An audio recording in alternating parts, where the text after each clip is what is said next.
Welcome to the RPG Goblin. In today's episode, we are going to be talking about a game called Cybertopia, and I am so very excited. Because if you are a person who struggles with complex, crunchy TTRPGs that have 400 plus page rulebooks and even multiple books to even play and run the game all together, you might be really stressed out and looking for something that's a bit more simple and works better to actually learn while you're playing and learn even within just a session. And that is actually the idea of what Cybertopia is built on.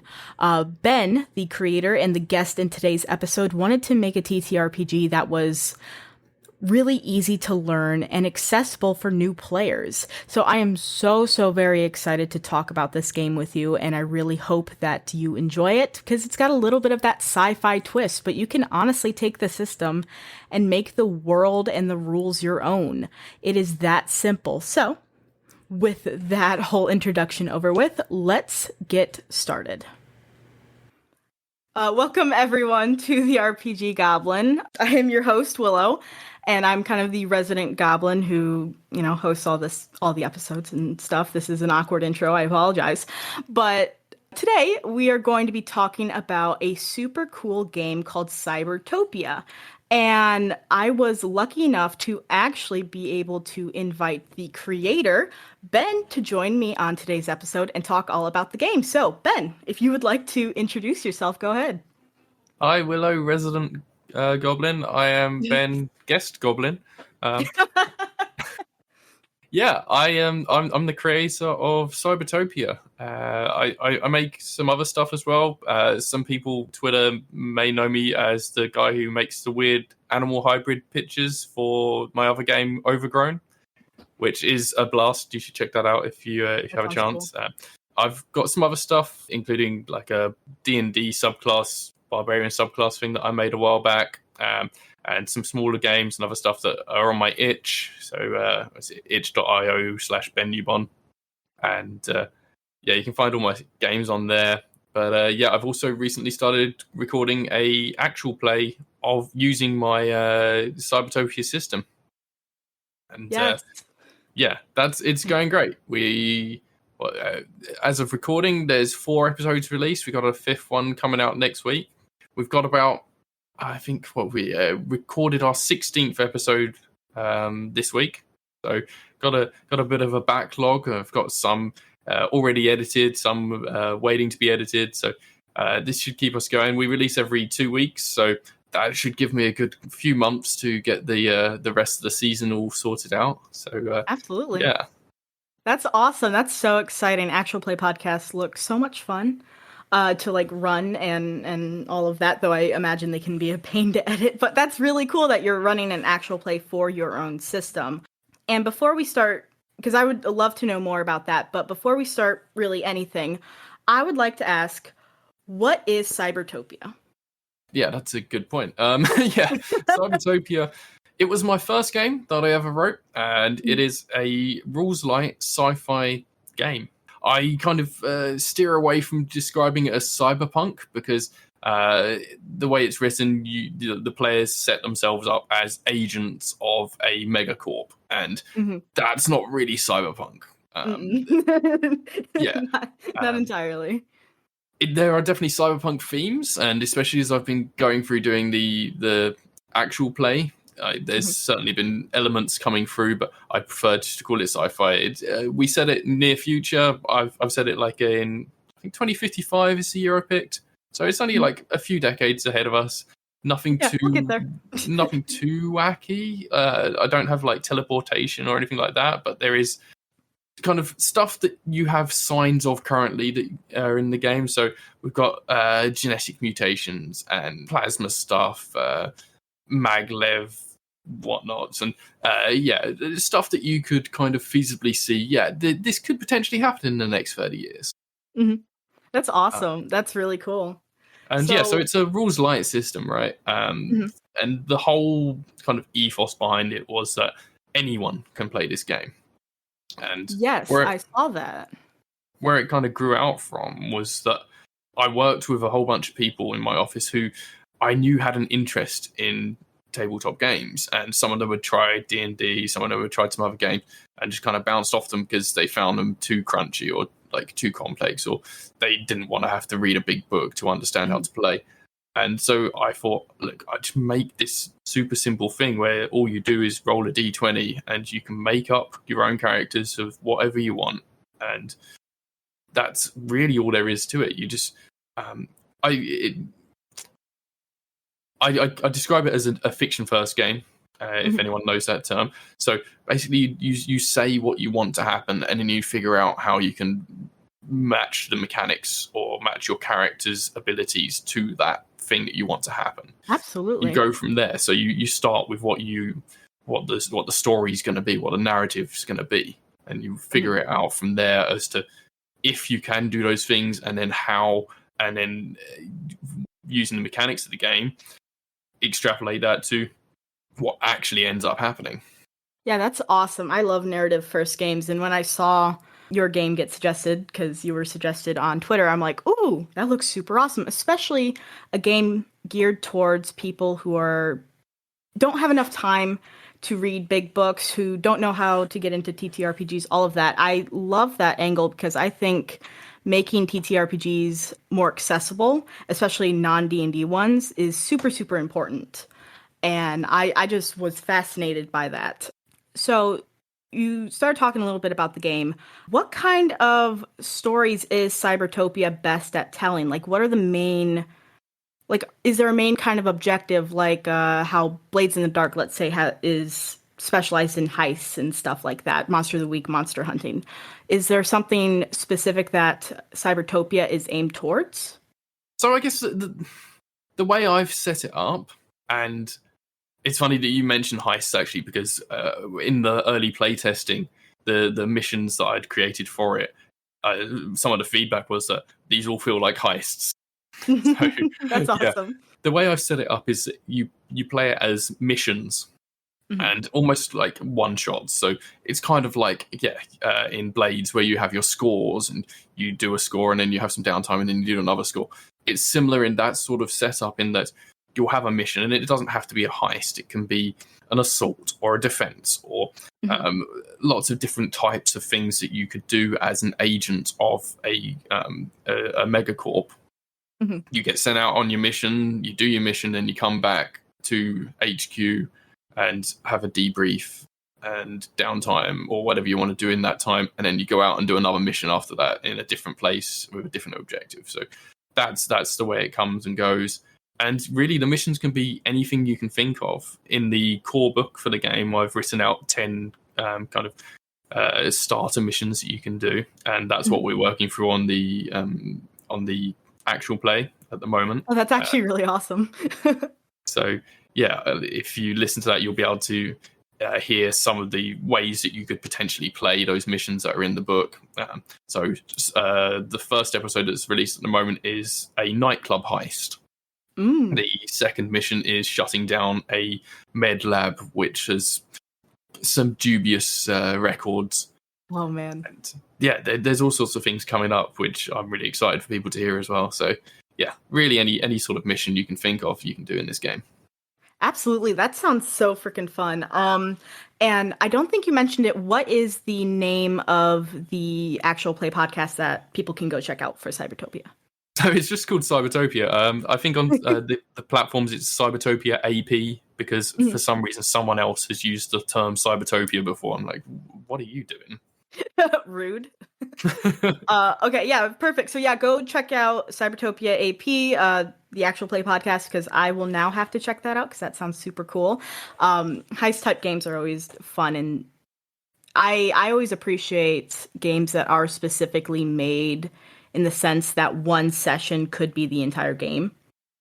Where it's like, I guess, a complete story. So like, if just doing like one mission in one session, you can still go on from there, but that could still feel like a complete story. I love that. So that is, and I'll say, super approachable for first time players, where it's like, you only want to commit for one session. All right, let's do a full thing. Yeah, Perfect. and so where that came from was that I had all these friends at work that I started playing this with, and I was playtesting with them and stuff. And there was too many for me to be comfortable with playing them all in a session at the same time. So I was just like, let's just do it drop in, drop out. Like, I'll have 4 players in the first session, and then if any of them want to stick around for another session, I can have them with the next group. And so I've just been kind of mixing and matching, and some people will be playing it for the very first time, others would be in their second or third session, so I have a bit more grasp of it. And it's great, but that's also how I've been doing the actual play as well. So I've got a cast of 16 that I'm doing this actual play with. But any one mission only has 3 or 4 players in it. And so now they're on they've all just done their second missions, even though I've done 8 missions. And so each player has at least had 2 different groups that they played with. So each time it's had quite a different vibe and a different setup in terms of the characters and stuff. And every time it's just been so fun, and seeing the different ways they interact and bounce off of each other. So it's really good for that sort of system where it doesn't have to have the same 4 people every time, especially if you have trouble with scheduling and whatnot. Then you can have players that can just skip a session. It's not going to make a huge difference. And the way that you develop your characters in this game is quite a slow progression curve. So you could miss a session or 2 and not be miles behind the other characters. Oh, that's perfect. Oh, that's so cool. I love that so much, because I definitely feel, I mean, as adults, it is so hard to schedule things. There is a one-shot I'm trying to schedule with some friends currently, and like it's a big pain because everyone's like, oh, I'm not available this time, I'm not available this time. Being able to have a system that's made to make it easy for people to pop in and out is so freaking good. Oh, that's awesome. I'm sorry, I'm just blown away right now. That's amazing. So actually, you just mentioned character progress, but why don't you talk about character creation? How does that work in your game? Yeah, so as I mentioned, like you can make whatever you want. It's totally open. You start with a set of points that you use to make your characters. The main thing is your character's core, which is like whatever their expertise in, whatever the central feature of it is. It can be their job, so it could be like a soldier or a waitress. I've got someone who's actually playing as a waitress in the actual. That's awesome. So it can be anything, and then that +3 you get from that, you can apply that to any role where you are doing anything that could be related to that thing. So if you're a soldier, you could apply that +3 to shooting or taking cover. Or if you're the waitress character, you could be doing customer service or just trying to calm someone down who's not very happy or something like that. And then aside from that, you get 5 points to put into skills and 5 points to put into items. And again, completely open. You can make up your own things. And those points you can use as +1 or +2 skills or items. With the skills, a +1 skill is something that's very generic. So it could be fighting or it could be running. But then if you want to make it a +2 skill, it has to be a bit more specific. So it doesn't apply in quite so many circumstances, but it is stronger. So it could be hand-to-hand fighting or sword fighting. And it would only apply when you're using a sword specifically. And the items, a +1 item would be a kind of a basic variant of whatever the item is. It could be just a normal handgun, or it could be, I don't know, a can opener. And then the +2 variant would be something that is a bit more specialized and has an extra effect or something. So it could be a plasma rifle, or a plasma sword seems to be a popular one. Because then that isn't just for fighting, that can be used for like cutting doors open and that sort of thing. You can then just make whatever you want as long as you're staying within those bounds. And because you've got a limited number of points to spend, you're never going to end up with an OP character. Like, that's really even cool. if you put, so when we were actually doing rolls, you can stack points. So anytime that there's anything on your sheet that is relevant to the thing you're trying to do, you can add your modifier to that roll. And you can end up with massive modifiers. I had a player once that had a +10 modifier because they set up their character specifically for, what were they? They were an electrical combat electrician. That was it. This was during the playtesting period, and so their core was electrician, and then they had loads of electrical items and That's so skills cool. in like conductivity and electrocution and stuff. And so they had this +10 roll from just adding all of their things together. That's But insane. you can have That's so really cool. wild characters, and I tried to not put really any restrictions on what you could have, so that players can just use their imagination and just be like, I want to be this. Oh, I want to be a space cowboy, or I want to be a Dr. Octopus kind of character, or like in the actual play, I've got android gentleman who likes serving people tea.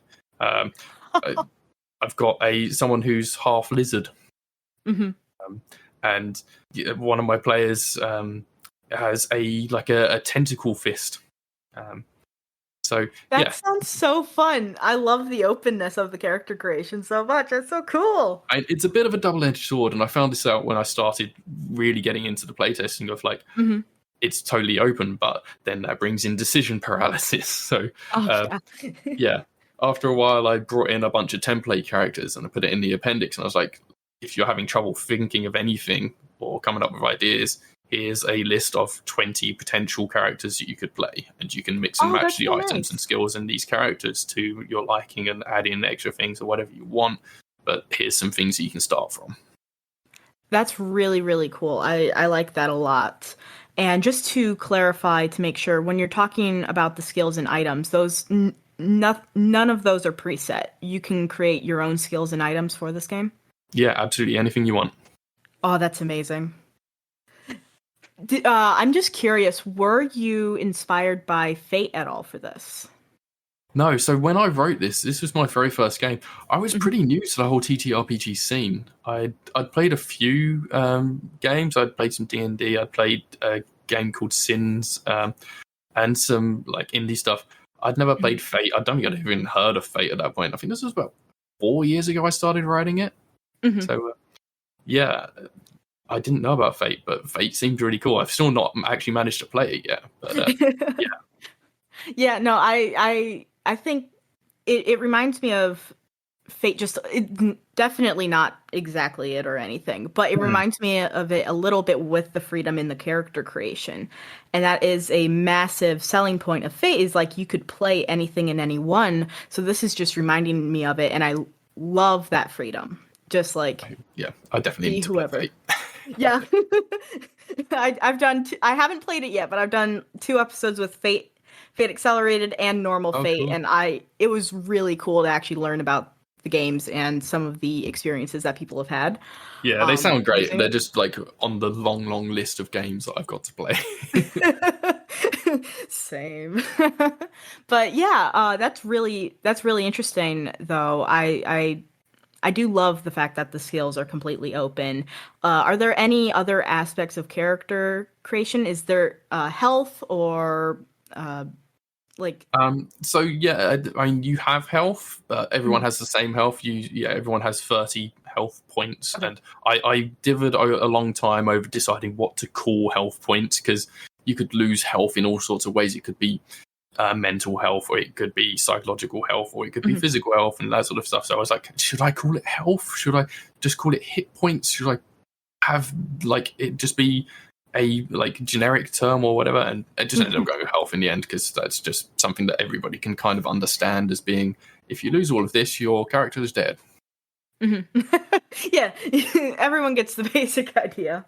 I love that. And so, other than the health, are there any other abilities or anything else on the sheet?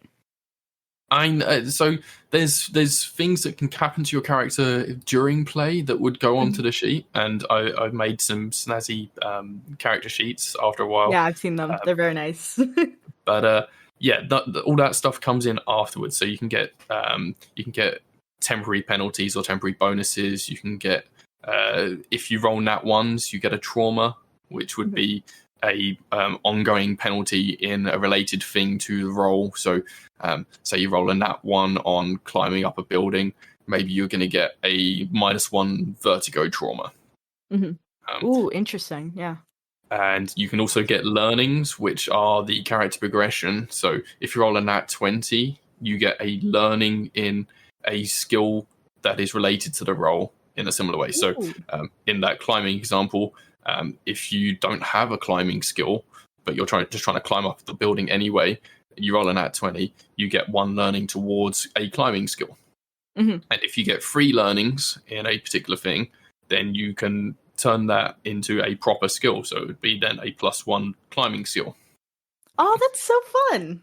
But because it's nat 20s, this kind of takes a long time to happen. And especially because it's on a specific thing each time, you might roll a nat 20 on climbing and then not have a nat 20 in climbing for several sessions, unless you're trying to just climb all the time. Climbing 24/7, gotta grind, get those skills up. Yeah. But that's a really interesting process for advancements. I like that a lot. There's 2 ways that I've enjoyed advancements, and that's through failure, but through success as well is very interesting. So far in the actual plays that you have been running, have you encountered any characters that have started learnings yet, or have even created a new skill? Yeah, and it's wild actually. As soon as it seems to be something where if you're playing a game where crits like this are really important, they seem to happen a lot more. And I've had some sessions where I've had like 5 nat 1s and 6 nat 20s in the same session of like 2-3 hours long. And yeah, it really swings. And yeah, so I've had most players, I think, of the cast so far have got at least 1 learning. Some have actually got full skills out of the learnings, because what can also happen is if you have a trauma from getting a nat 1, you can get rid of that trauma by rolling successes against it. If you incur that penalty and roll a success 3 times, you get rid of the trauma. So that way you're not kind of then permanently avoiding doing the thing that caused your trauma. Absolutely. But if you roll a nat 20 when you're incurring that trauma, you instantly turn that trauma into a new skill. So, interesting. Oh, that's fun. It can really swing. And in episode 6, in 3 weeks' time, when episode 6 comes out, that happens in like 2 rolls. So someone incurs a trauma doing something, and then their very next roll, they roll a nat 20 against it. That's amazing. It's a really epic moment. I'm really excited for people to hear that.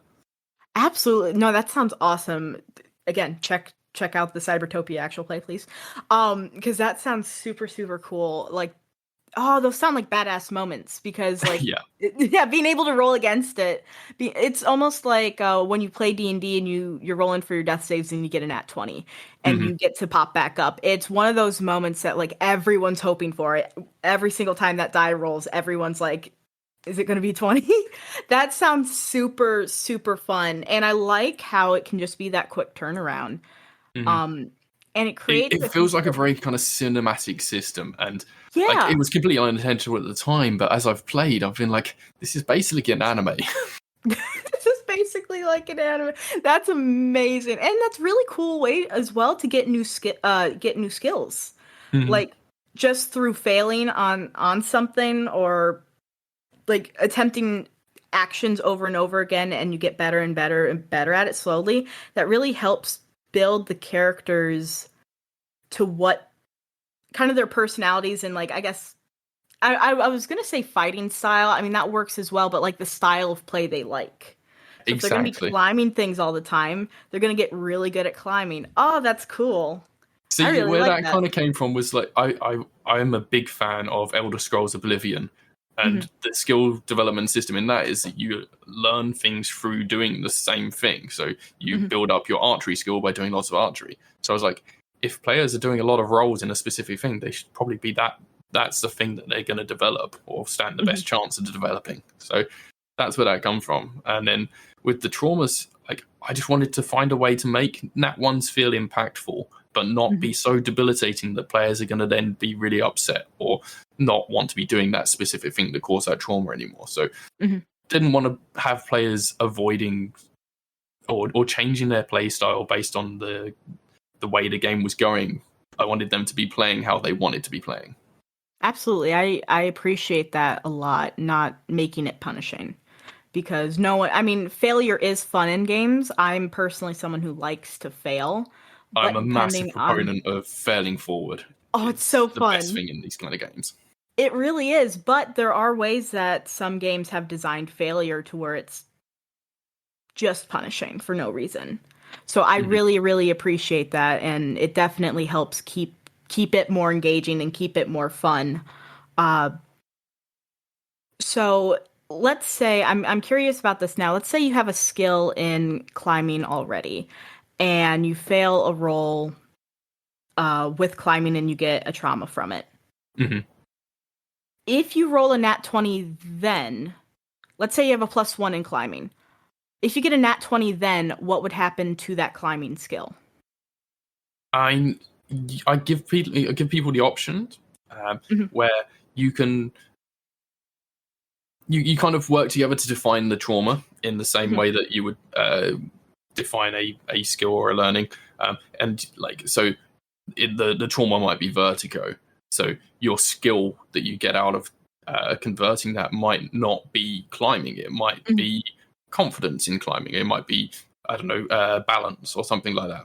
But it could also be that you decide, actually, I want to turn my climbing into a +2 climbing instead. Mm-hmm.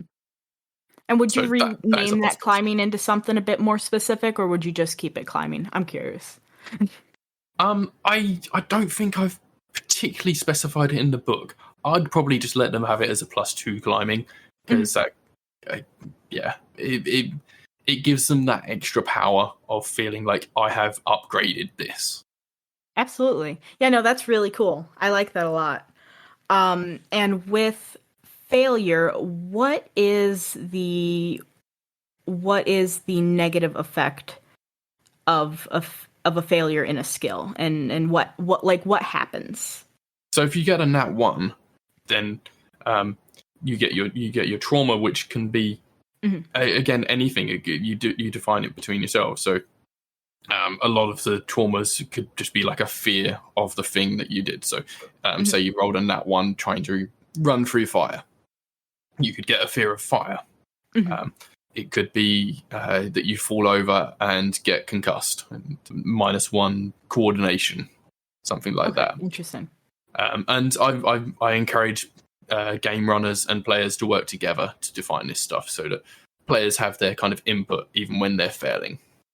Absolutely. I like that a lot. Collaborative storytelling will always be my favorite. So it's normally just a -1. Is it possible to get a higher minus to your traumas? Oh yeah. Yeah. And this has happened in the actual play where so if you roll another nat 1 when you're incurring a trauma already, it increases that trauma. Oh, that's heartbreaking. And yeah, that can get really rough. But then similarly, if you roll the nat 20 against a -2 trauma, that will turn that into a +2 skill. I like that. Ooh, okay. So it's even more enticing if you're really, really getting screwed over by the nat 1s and a nat 20 comes along. You're instantly like that much more powerful. Absolutely, and it does help from keeping from using those specific skills just because you have a penalty. If anything, it encourages you to try. Absolutely, it does. That's amazing. Oh, that's so cool. I love this so much. So we keep talking about like the pluses. What is the maximum modifier in this game? It can, if you keep on growing your characters, if you keep on playing and developing them, eventually like you can have +3 skills, you can have +4 skills. You can find more powerful items. And if you're doing like searching rolls and you roll like a total of 25 or something to find something, you might find a +3 Gatling gun or something like that is super powerful. And I've got in the book some examples of +3 and +4 items. That's really cool. And I think in the book I've said, like, if you're going to give people these like higher power things, give them drawbacks. So if they're items, then they have like a chance of backfiring on you in some way. So maybe your +3 Gatling gun can overheat and cause you damage. Interesting. That sort of thing. So there could be a potential if you roll like, if you've got a +3 weapon and you roll under a 5, then you're going to incur a temporary penalty, which would be like it's kind of like a trauma, but they don't last as long, so they're not permanent. You can get rid of a temporary penalty just by rolling above a 10, rather than having to roll 3 times a success. You can just roll once. Okay, that's cool. And so now that actually makes me curious. So do the traumas last the entire, like, do the traumas last until you succeed and level it up, or when does the trauma stop? So if you've got a trauma and you don't roll nat 20s on it, you just have to roll 3 successes against it to get rid of it.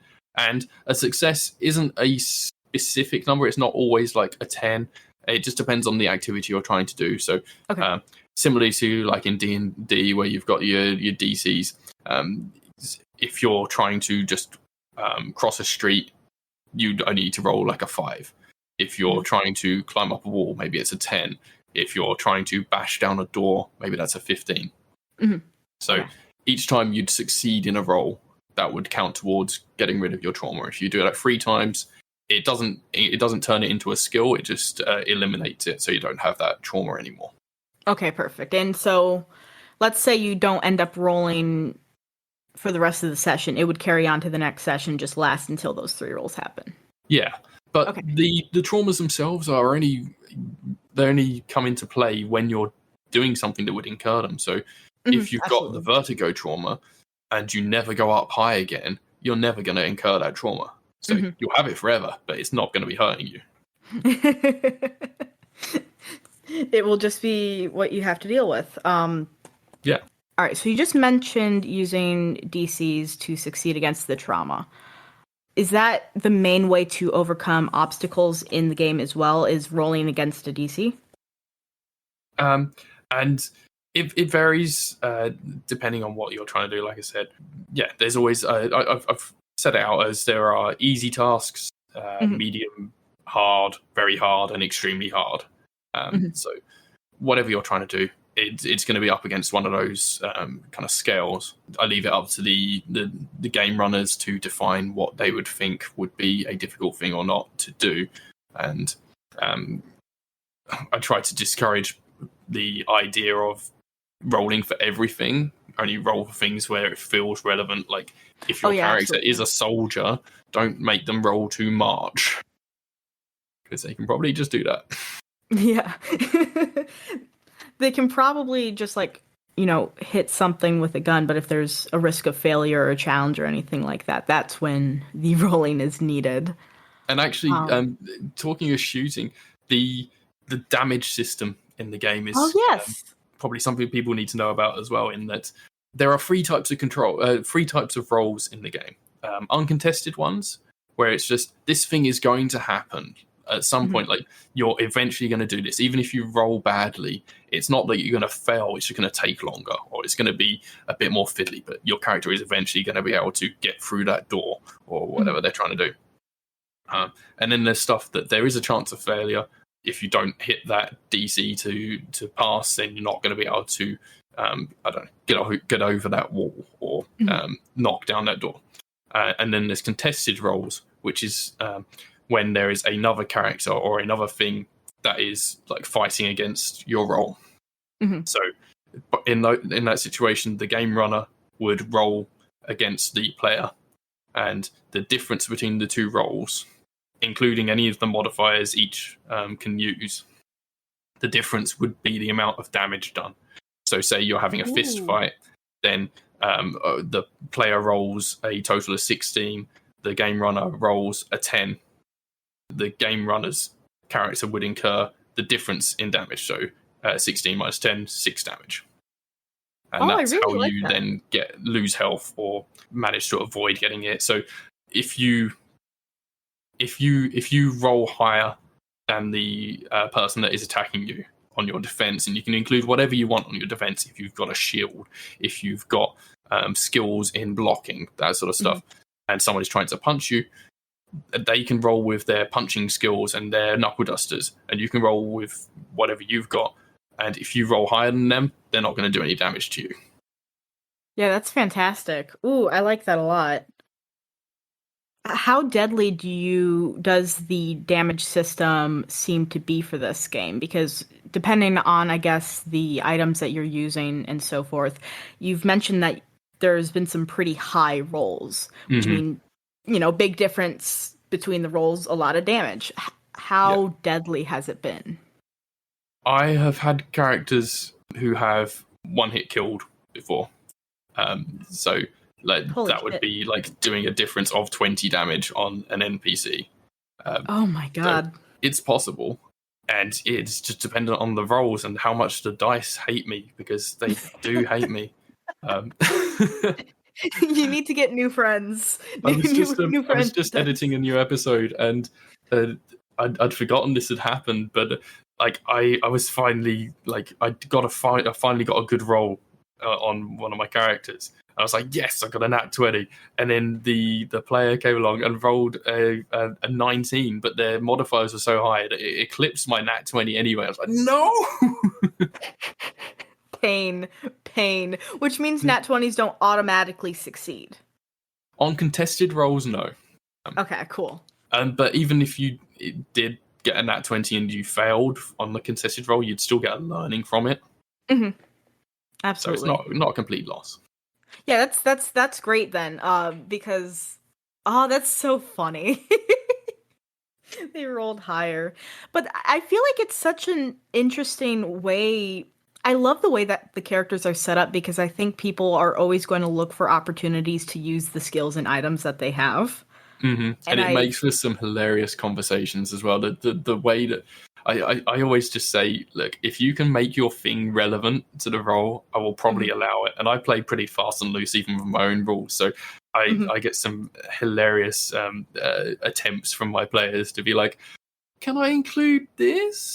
This feels customer servicey. I love that so much. I just love the creativity. What has been the weirdest skill or item that someone's used so far? Jeez. I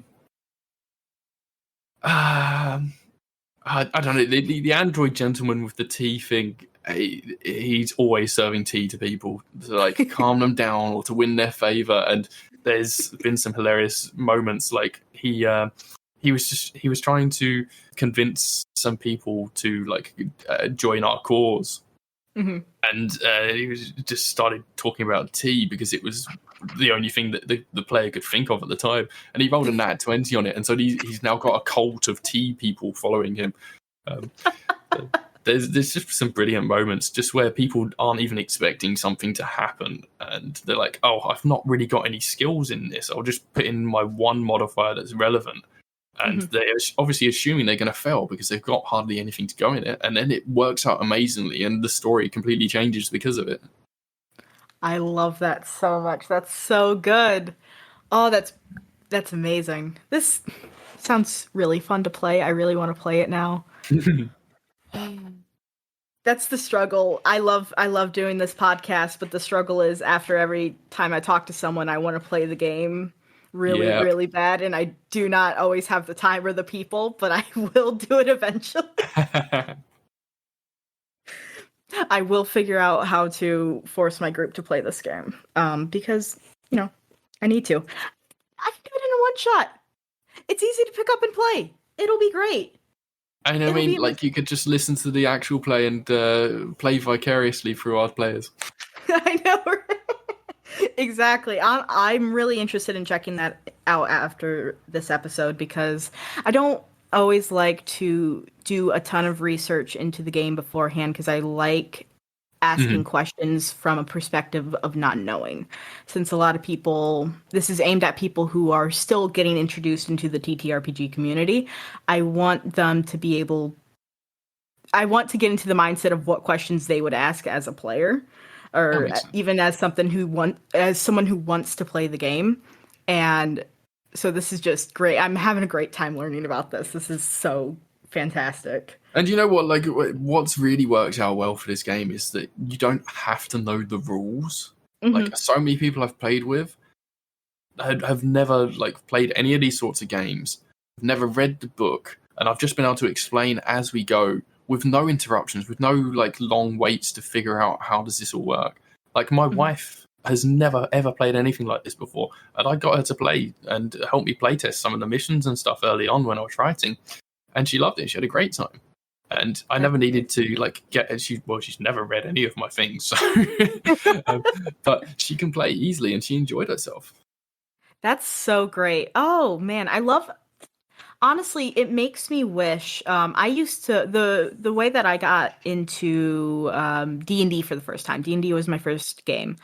I used to play in public games that were open in like a game shop, and it was great at first because they were doing one shots, and then they turned it into an actual campaign. But the more that you are describing this game and talking about it, I'm realizing this, at least this style of game, would be perfect to do for a public game setting where you can never guarantee certain people coming back. Because the advancement system is based off of, rolling the nat 20s and takes a while to happen. Like you said, not everyone's characters aren't going to get super out of balanced. Yeah. Perfect for like just one shots. You can do a mission in a session. All of that would turn to be a fantastic like public game system to run. It's really good for cons, and actually I'm running it at Tabletop Scotland in the summer. Oh, that's super exciting. I'm really looking forward to getting some complete random people into the game for the very first time.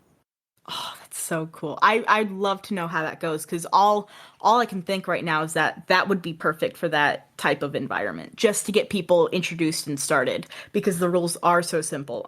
Like D&D as your first game, really, it's very intimidating because there is a lot there, and there's a lot that needs to be explained for it. Playing something where it's like, okay, here's one die that we're rolling, and here's all the basic, I'll explain to you all the basic rules, and I believe as well, correct me if I'm wrong, are there like quick reference for the rules on the player sheets? Yeah.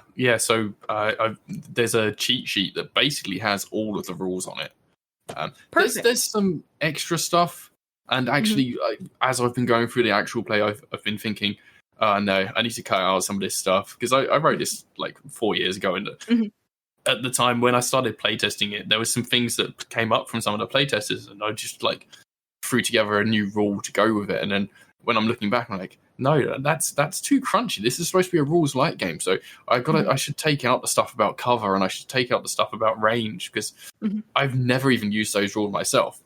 But the character sheet has a reference sheet on the back you can use, and that's all you need. You don't need to read the book. You can read the reference sheet and you're playing. Amazing. I am always a sucker for good reference resource sheets for games. That's amazing. I love that. Because again, now all I'm thinking of is just introducing new people with this game and be like, all right, let's just pick it up and play. That's amazing. Oh, I love that. So how many new players that have not played a game before have you played this game with? I don't know, maybe like half a dozen or so. Not that many like completely new players, but yeah, definitely a few, and like people that have had no interest in even this sort of thing. So yeah, it's I think probably the reason I went sci-fi with it rather than fantasy or anything else, because I think it is a system that you could really apply to anything. And eventually I plan to make an SRD that like people can start making their own versions of this with different genres and that. Oh, but that's like exciting. Everyone knows sci-fi of some fashion or another, whether it's Star Trek or Star Wars or cyberpunk. And so it's something that people can relate to without thinking of Lord of the Rings or like high fantasy elves and warlocks and stuff. So D&D. yeah, and that's it. Like removing it from the stereotypical tabletop experience makes it a little bit more approachable for people who aren't interested in that specific kind of thing, or a bit turned off by the stereotypes of that sort of thing. Absolutely. I really enjoy that. And you just mentioned making an SRD for people to make their, own settings and stuff for it. But it seems like the way that you have the system, it's pretty open that you could even do that already now. Oh yeah, for sure. And actually that's where my second game, Overgrown, came from. In that it's using a very similar system with the crits and the traumas and the character setup, but even more simplified, less going on, and you're playing as animals, and you just have animal parts rather than items and skills. And that's how you make your characters and how you play. And it's pretty much the exact same system otherwise. That's amazing. I now need to check out this game because Overgrown is a lot of fun.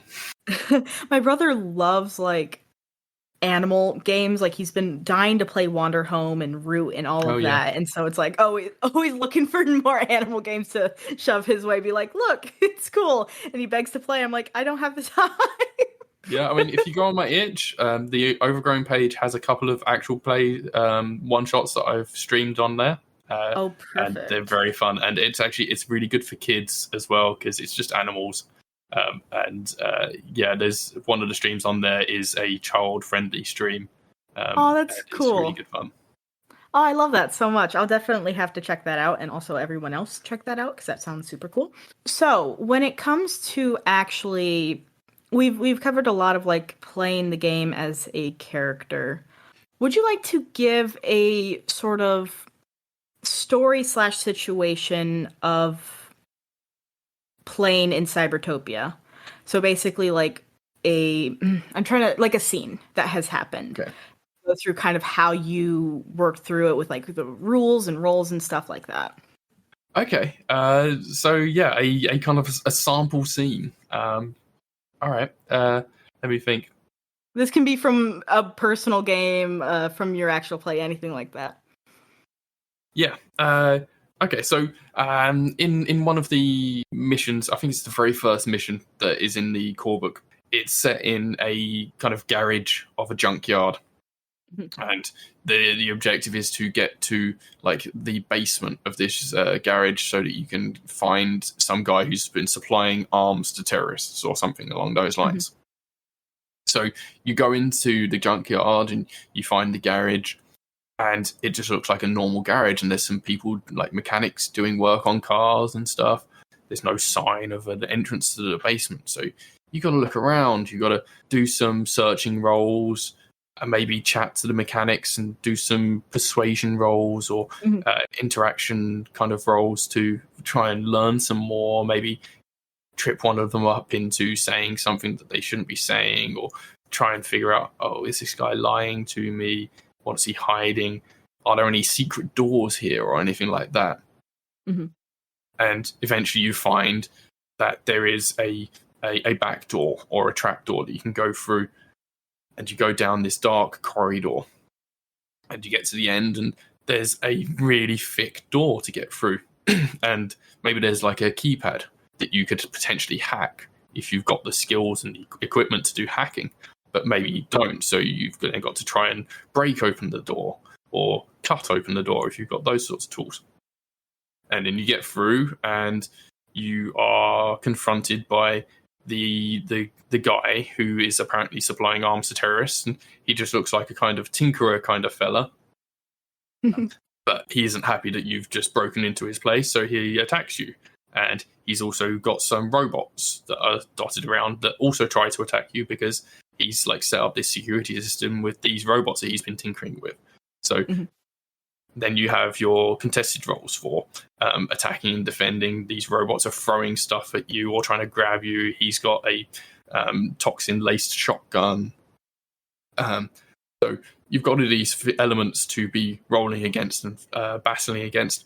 But at the same time, you're maybe also trying to think of different routes that you could go, where it would be maybe a bit more peaceful, or maybe you can calm him down or talk him round or capture him to bring him in for questioning without actually killing him or disabling him or whatever.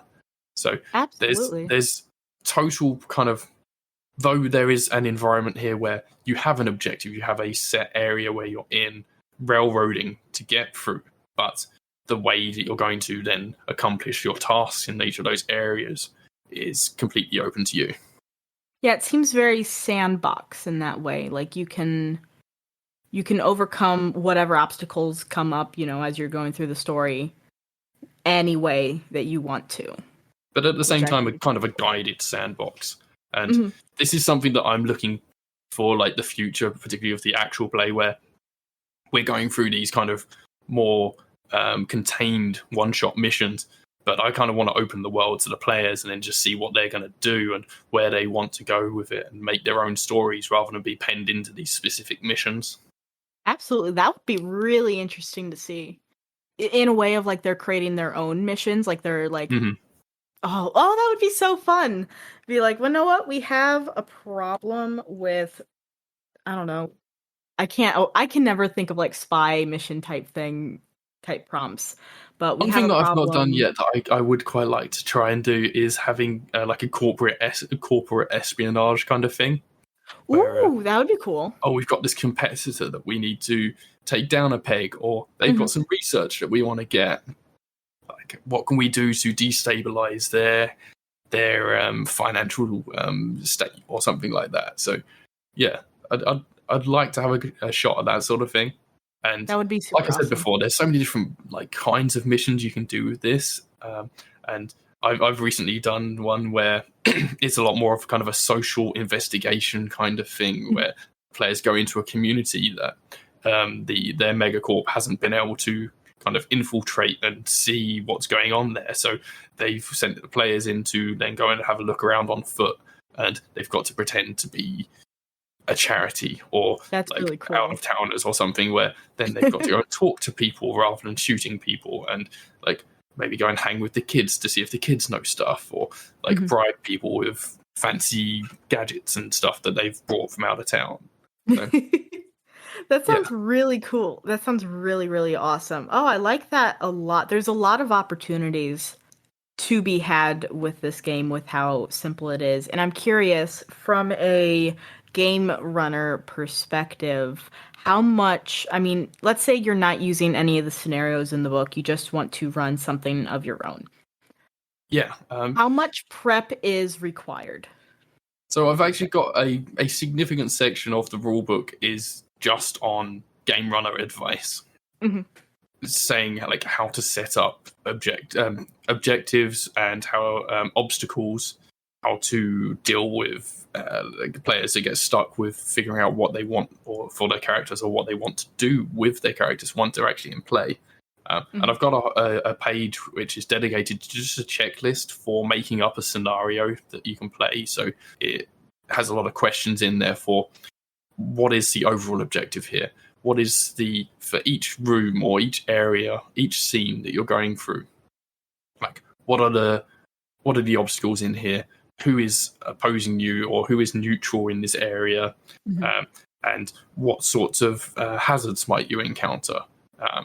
So there's a lot of stuff in there to help first-time game runners who have never done this sort of thing before to also then try and develop their own things without having to like play the game endlessly to really understand how it works. That's amazing. That is so, so helpful. Again, as someone who really likes resources that are given in games, that is very helpful. Just like essentially going through a checklist of building the structure. Yeah. That's awesome. It comes down to like I wanted it to be a game that is not just for people to play for the first time, but for people who like, you can't play a game for the first time if there's no one to run it. So someone's going to have to run it for this first time. So it's not always going to be me. It's not always going to be me. Someone else has to do it. That's so funny. What goes into like creating NPCs and like adversaries in this game? Because I know you've mentioned like, damage. how do you do their health? Do you do specific skills for them? What's the process in that? So I say that generally NPCs will have 20 health rather than the 30 of a character player. So if you wanted a more fragile character, then you reduce that down to 10 or whatever you want to take it down to.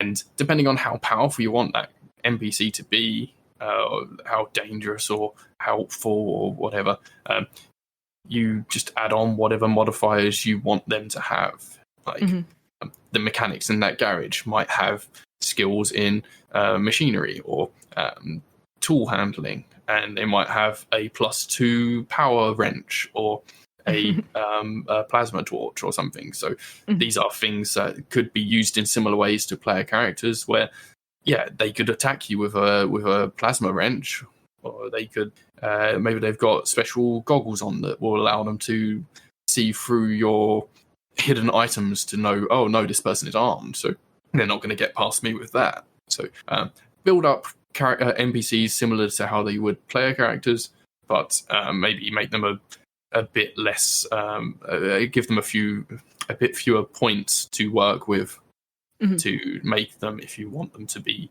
not like overpowering the player characters at every turn. Just some guys.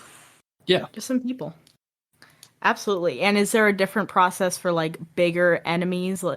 Yeah, I mean, we're building up to the season finale in the actual play at the moment, and there's going to be basically boss fights. And the bosses are going to be pretty much built the exact same way as a player character. So they will have their core and their 5 points in skills and their 5 points in items. And I think maybe I'll give some of them some +3 items instead of just the like +2 limit that a player character has to start with.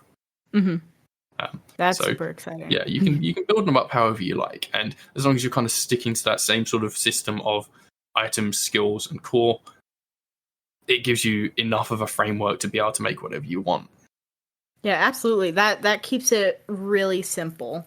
Really, really simple. Because that's always like the thing with crunchier games is making an NPC or something like that where there's a potential for battle. You have to go through a whole process or find a specific stat block or any of that. But just being able to be like, here's some skills and here's some items. Boom, we're done. That's super helpful. Very simple for anyone going to play a game. Because what takes a few minutes to do something like that? Yeah, it can be really quick. And yeah, in the core book where I've got the missions set out, you can see like very simply the stat blocks for each of these characters, and it's literally just, oh, this is PT, the security guard. He has a sun baton and skills in intimidation, and that's it. Again, just a normal guy. I love it. But no, that's super great that it's very easy to create NPCs and adversaries like that. Is there any other advice from the GM section that you would like to share on here for running the game?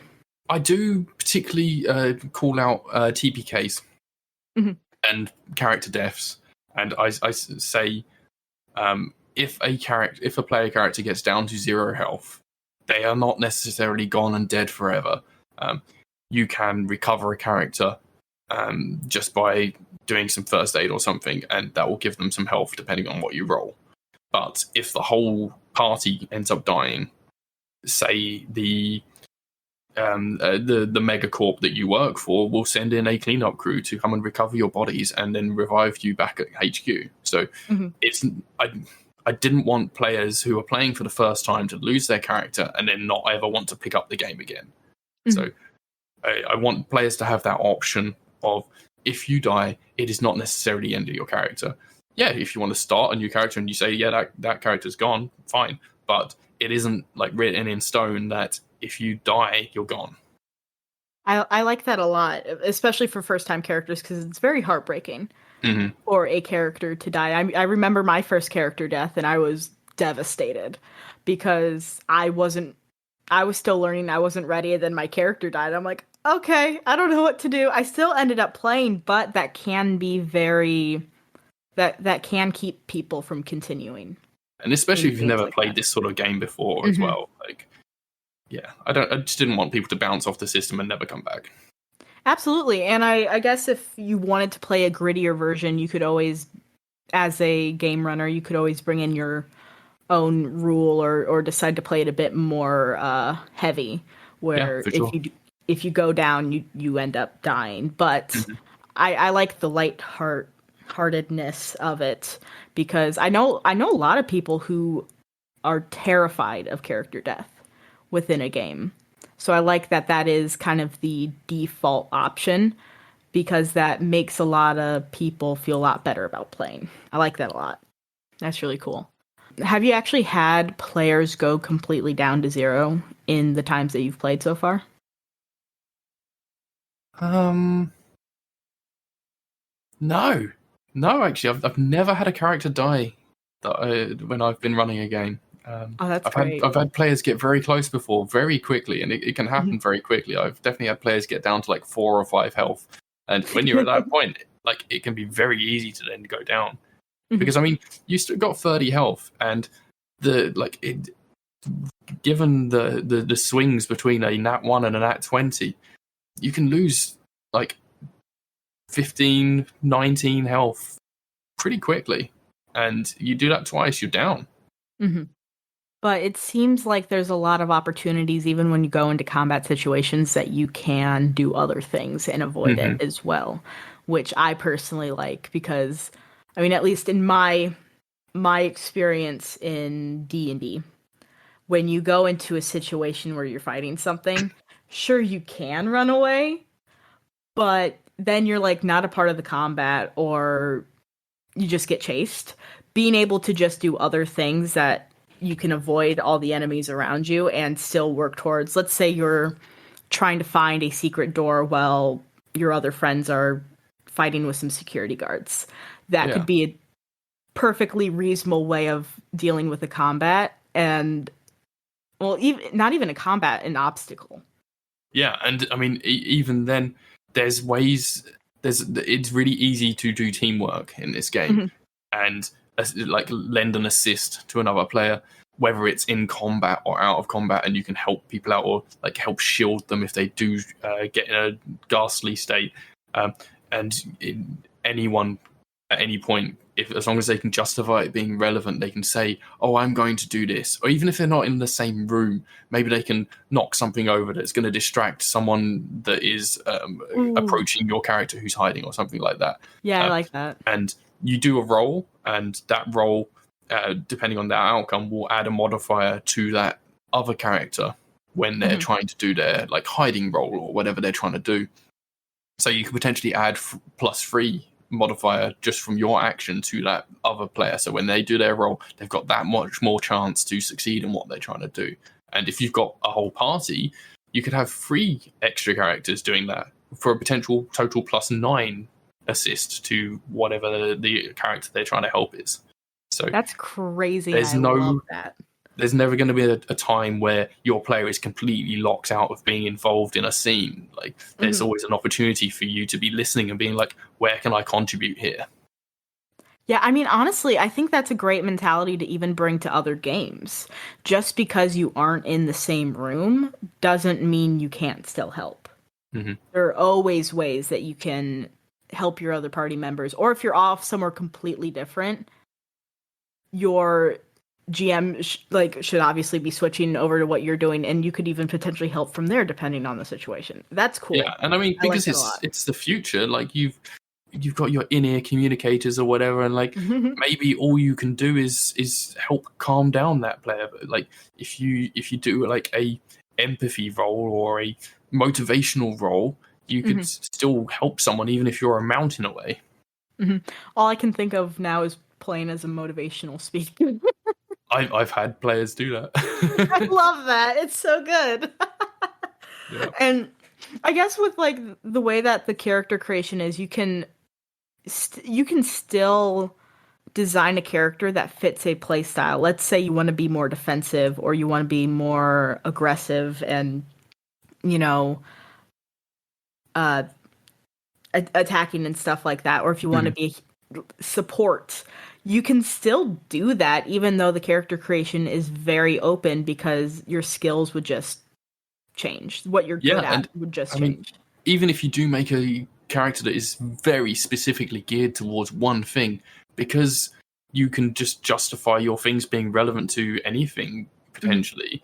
You can have your very assault based character who then goes and helps protect someone or helps unlock a door or whatever because they happen to have, I don't know, maybe they're going to use a bayonet to try and pick the lock or something. Like you're just because your specific skills aren't exactly what is needed for the particular task at hand, you can still try and do something.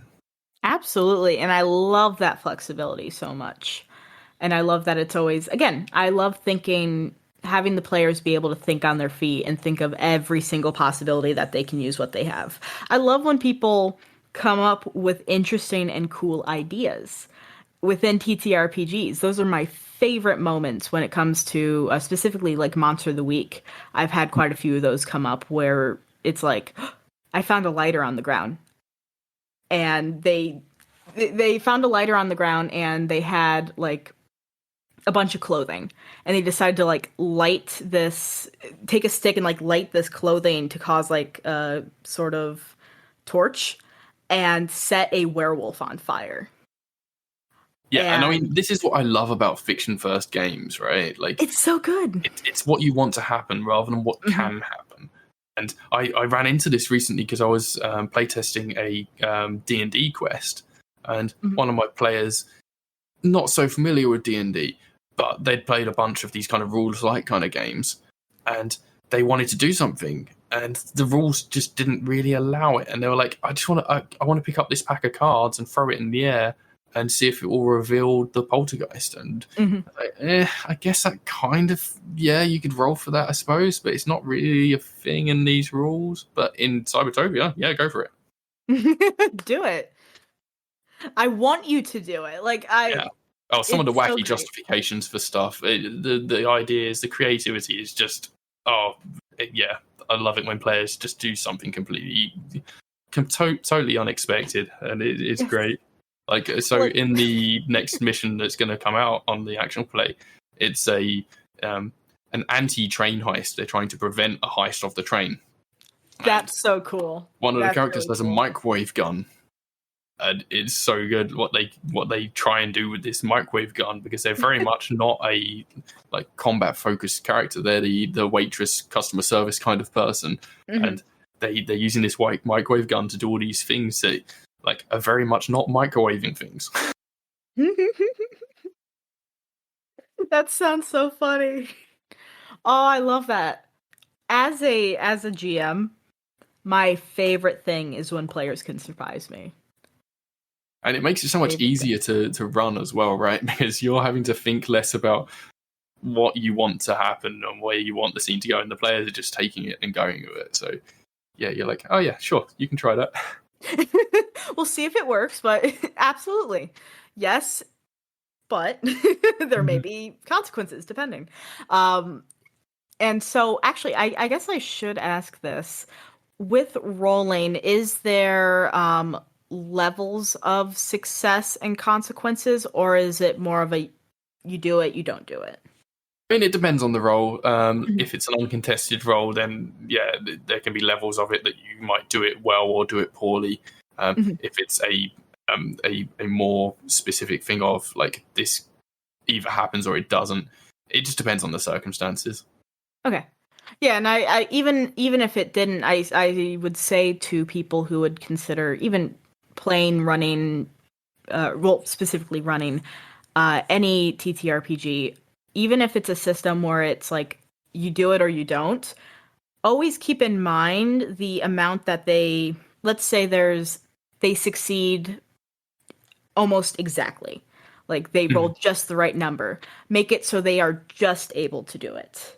Or if they fail a few points below, they might be able to do it, but with the consequence of maybe someone noticed. Something like that. I always think that, like the whole failing forward and making consequences and stuff come into the game interestingly, I think is always something, even if the game doesn't have it within their rules, I think you should always keep it in mind to add to your games because it just makes it so much more cooler. Yeah, for sure. And I always try to keep in mind also the effort that a player is trying to put into whatever they're doing. So Exactly. if they're trying to use absolutely everything they've got and they've got help from their pals as well, then yeah, like maybe make it an easier role or whatever. One of my absolute favorite things that I don't think I've actually put into the book, but it's more of kind of a home rule of when you incur a trauma. I've decided that the size of the modifier then has a narrative impact. So you're going to fail whatever the case because you rolled a nat 1. But if you've got a modifier of like +8 or +10 when you're trying to do this thing, it's going to make it that much worse because you're trying so hard. You're going to fail so hard. Oh, man, that's so good. Like with the combat electrician character, he was trying to peacefully restrain someone. And he was putting all of his efforts and all of his skills and items into like basically tasering this person. But he rolled a nat 1. And so he had a modifier +10 to this nat 1 to restrain this person. Yeah, that person was not peacefully restrained.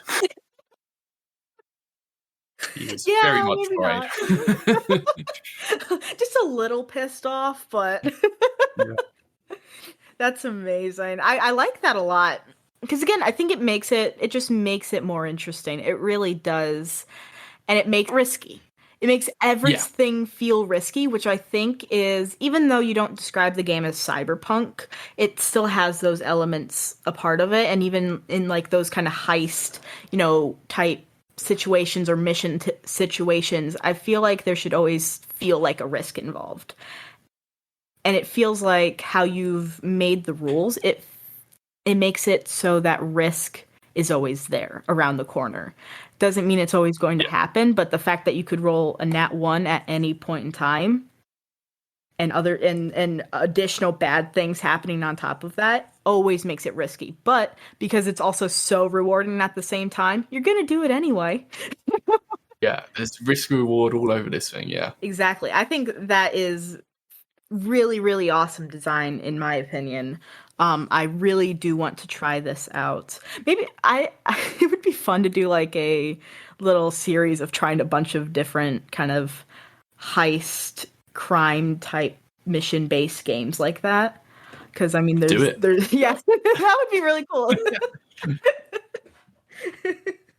Cybertopia, Blades in the Dark, Honey Heist. I can make a I do love Blades in the Dark. Oh, Blades I haven't, but that is one I've got my eyes on and that I'm hoping I can convince my younger sibling to play. Or not play, run, so that I can play in it. That's always the thing. You want to have other people to run them for you, right?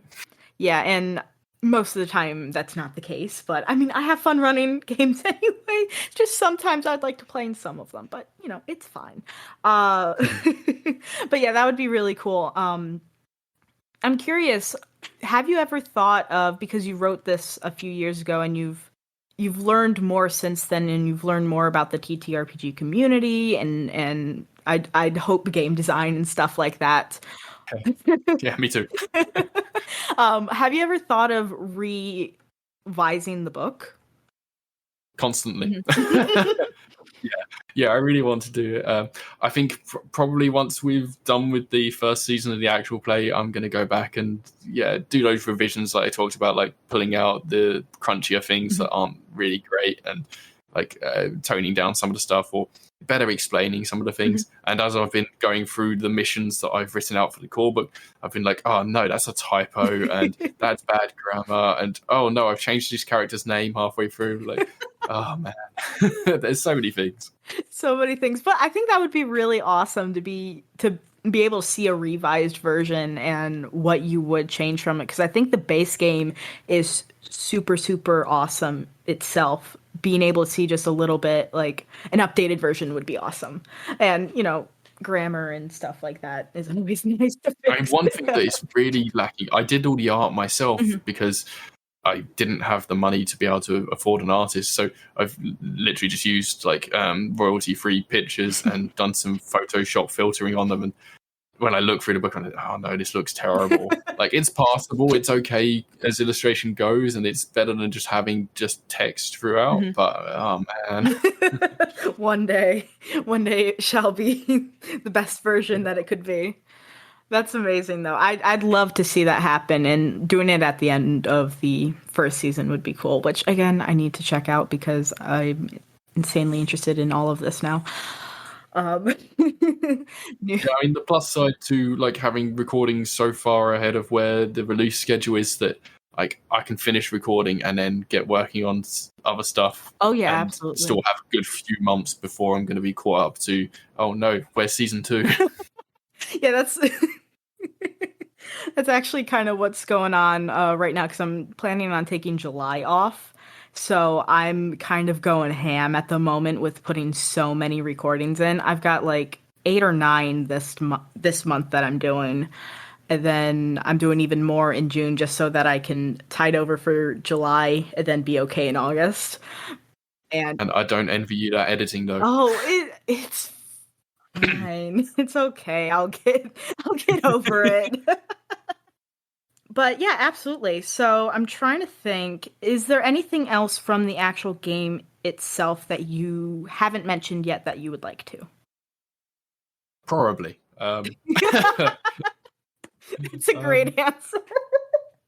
Yeah, I mean, I guess there's the assist mechanic that I mentioned before, yeah. Which is great for the teamwork stuff. But there's also preparation mechanics as well, which is almost kind of like a self-assist. Mhm. So if you want to assist yourself in the future by like doing a preparatory action, maybe you're like getting prone so you can get a better angle on something or better stability to take a sniper shot or something, you can do that and roll in the same way as you would an assist to help someone else, except you're helping your future self. So there's cool. that. Just to try and give people options for, oh, there's nothing happening right now, but in a few minutes when this particular thing happens, maybe I can then have something automatically go off then. So, yeah. Like setting a trap or something. Yeah, it's all about trying to give players options and, opportunities. Absolutely. I love that so much. Assist rolls are always the best. But I think we are starting to get to the end. If there is one last story that you would like to share from any of your experiences of running this game, please do so. One of the things that has come through, particularly during the actual play, is just seeing how players do things differently. And because I'm using the missions that I wrote into the book, and I playtested them a bunch years back and over the last few years, the different angles and the different routes that players take, depending on like their particular setups or what particular play style they want. And whenever I start a mission, I go through a kind of a procedure of, there'll be a briefing from your commanding officer or whoever your boss is at your megacorp, and then you'll get a AI assistant to help you get your gear all set up, and then also do like the planning for your approach. And even just upon hearing what the mission's going to be, say you've got to get to a certain point in a tower block in the city, and there'll be players that like, yeah, I want to airdrop in, or they want to get driven up to the front door, or they want to climb up the walls, or be shot across from a other nearby skyscraper. So yeah, there's so many angles for everything, and I've always just loved that. That's seriously amazing. I can't even imagine running the same scenarios with so many different groups and seeing what all happens, because I've been GMing for a very short amount of time, and I don't have a lot of groups that I play with. So I can't even think of how that would be, seeing all the different approaches, but I know it would happen because, I mean, even if you have like a similar player in each group, it's still going to be really different because the energies of the other players and what they want to do and all of that is always going to change. Yeah, exactly. So it makes it a complete nightmare to write down as a text. And I'm like, oh, all these different things could potentially happen. How much stuff should I write into this? Yeah, I mean, that's where like kind of I think the sandbox does. I mean, it's a sandbox in the way of you could write just the obstacles. Yeah, I know that's pretty much how I've done it, where I've written out each of the missions rather than writing this happens and then this happens and this happens. I've written these are the locations in this mission, and these are the characters that are in this mission that are non-player characters. And this is like the start and this is the end point. So all of the stuff in between can happen in any order, can go to any particular place at any time, talk to or interact with any particular character, and you're not like hemmed into a particular line. Absolutely. I love that so much. I think that would be incredibly fun to play. Incredibly. But yeah, no, that's seriously amazing. I need to check out and actually play Cybertopia fully now. I hope that whoever is listening will check it out and play it, because it is pay what you want on itch.io, right? Yeah, so the rule book you can get pay what you want. And if you bought I think it was the abortion rights bundle last year, then you'd already have it in your library. The core book, which has the 10 missions written out and a whole bunch of world lore, is, I think, it might be $10, it might be $20. I forget what I've got that set at. But it's still relatively cheap compared to your D&D books or whatever. Absolutely. So those are both on my itch page, and you can see all my other stuff on there as well. And what's your itch again, just so everyone is reminded? It's just my name, Ben Newbon, itch.io. I don't know, I can't remember if it's .Ben Newbon or /Ben Newbon, one of those two. One of them. But yes, please go check out Ben on itch and check out his games and get his games and play his games, because they sound super, super fun, especially Overgrown and Cybertopia. But yes, thank you so much. I think we are at the end by this point. So thank you so much for coming on and talking with me. This was fantastic. I am going to play your game. Thank you very much for having me on. It's really great to chat, and I'm excited to hear how the game goes whenever you get to it. Absolutely, yes. But thank you everyone as well for listening and getting to this point. I really, really appreciate it. And yeah, so that's the end. Bye. Bye. Thank you so much for listening to this episode of the RPG Goblin. I really, really appreciate it. If you enjoyed this episode and you have enjoyed the RPG Goblin as a podcast, I would really appreciate it if you left a review on your preferred podcast platform where you listen to the RPG Goblin.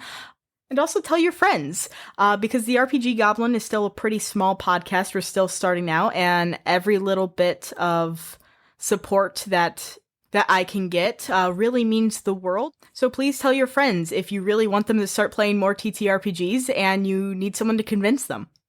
But again, thank you for listening to this episode, and thank you, Ben, for coming on and talking about your game Cybertopia with me.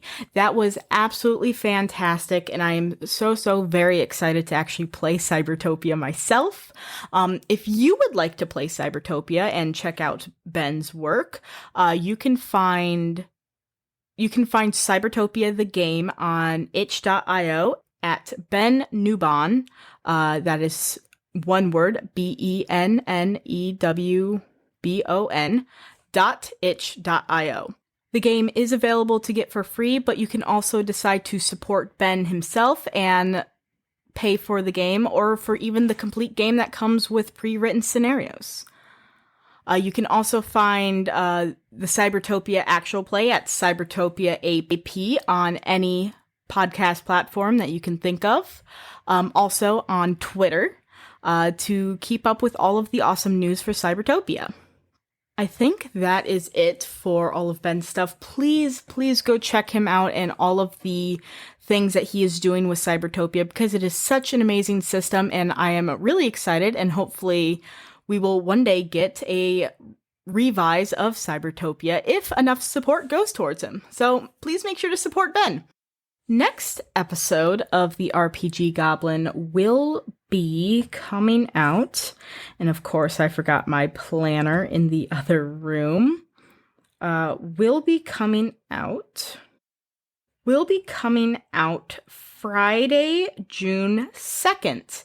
And that episode is going to be all about City of Mist, which is such a cool game if you like investigative games that have noir themes, and you're really interested in the idea of living in a city where most people are living legends or myths or figures in history.